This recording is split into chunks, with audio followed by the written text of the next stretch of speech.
One of those, which Caroline just wrapped up talking about, is the flag debate. Don Carrigan has done a lot of reporting on the flag, its significance, and kind of the debate around what to do with it. Yeah, I for some reason I love this story, just because it's, you know, in some ways it's talk about basic grassroots politics, right? No candidates, but what do the people want? And the legislature had been asked multiple times over the last few years to change the flag back to the original 1901 pine tree and the star flag. I guess it's the other way around for you watching me.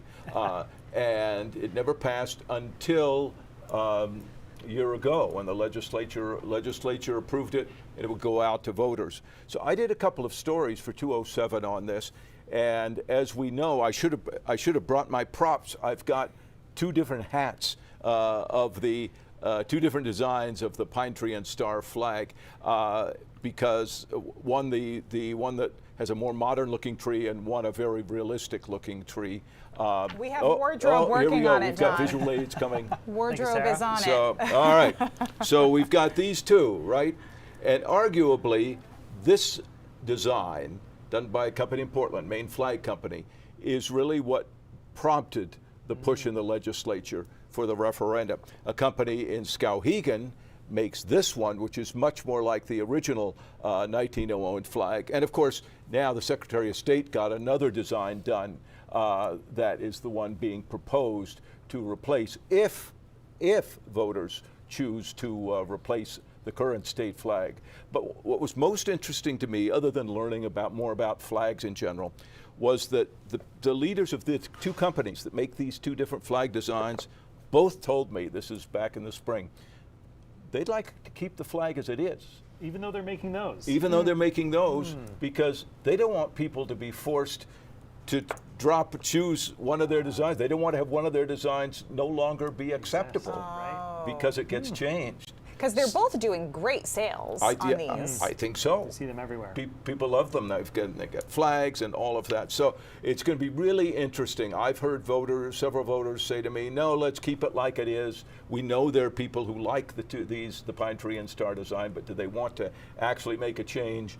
We all know how Mainers are about the change word, right? We do know.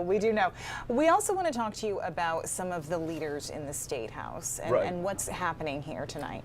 So leadership in the legislature is a crucial thing because they set the tone, they set the pace, they keep the clocks working and the machinery of the legislature running, and they have the most direct relationship with the governor and the governor's administration on whether they agree or disagree on certain issues coming up. The current Speaker of the House, Rachel Talbot Ross, is out of the House because of term limits. She's running for state Senate from Portland now. The current president of the Senate, Troy Jackson, is also out because of term limits, and he's, we're told, planning a run for governor. So that leaves those two top positions vacant for the new legislature. We've been told by people who keep close watch on these things at the legislature that if Democrats win control of the House, we expect that Kristen Cloutier, the current assistant Democratic leader in the House, will be running for Speaker, and a familiar name, Ryan Fecteau from Biddeford, who used to be Speaker of the House until he was termed out. He's been out for a couple of years, but he's running for re-election. He's re-elected because he didn't have any opposition. And he has said he'd like to be Speaker again. So that would be it could set up an interesting contest there. On the Republican side, Billy Bob Falkingham, Laura Libby, probably they contested last time for Republican leader. If Republicans were to win, I expect they would be both seeking leadership. On the Senate side, again, Troy Jackson out. We're told Assistant Democratic Leader Maddie Daughtry and Senator Ann Carney are the two most likely Democrats to seek the job as president. And for all of those people, quietly behind the scenes over the last couple of months, they've been campaigning among the likely members of the House and Senate to build support for their candidacy. Sure. So often campaigns within campaigns. Campaigns right. within we campaigns. See the campaigns and some of that on, even can involve PACs, leadership PACs, to donate money or other source of support to candidates, and so that if they win, they might be a little bit indebted. Okay. That's an important part to keep in mind as well. There you go. Don Carrigan, thank you You're again welcome. You for could wear the joining hats us. if you choose. Oh, we appreciate that. Thank you. Yeah, just leave them right there.